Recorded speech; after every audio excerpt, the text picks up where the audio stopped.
yung tinatawag na check and balance, wala. Di po ba? Siyempre, magkukunarb. Ibig sabihin, kung ano nasa isip ni Sir, kung ano naisip ni Mom, iisa lang. Kasi ang gusto lang nila is magpayaman. Correct? Mga ayaw umalis sa posisyon. Mga ayaw umalis sa pulita.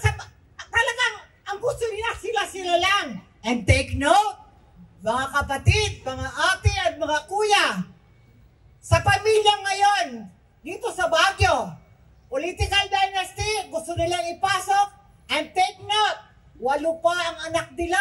So ano pa ang tsansa ng iba para maglingkod dito sa Baguio? Sila na lang ba? Sila na lang ba ang may utak? Sila na lang ba ang may kakayahan para paunlarin ang Baguio?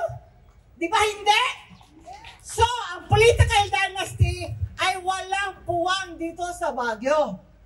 And I believe na ang Baguio ay hindi amenable sa kanya. I believe Baguio people will not allow political dynasty in the city of Baguio.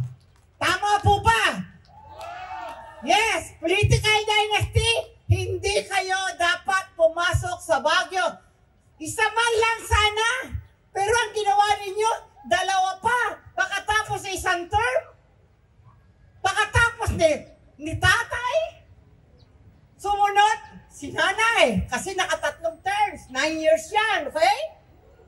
Ngayon, hindi na po pwedeng lumabas si tatay, ipinasok ngayon si nanay. Correct? Tama po ba?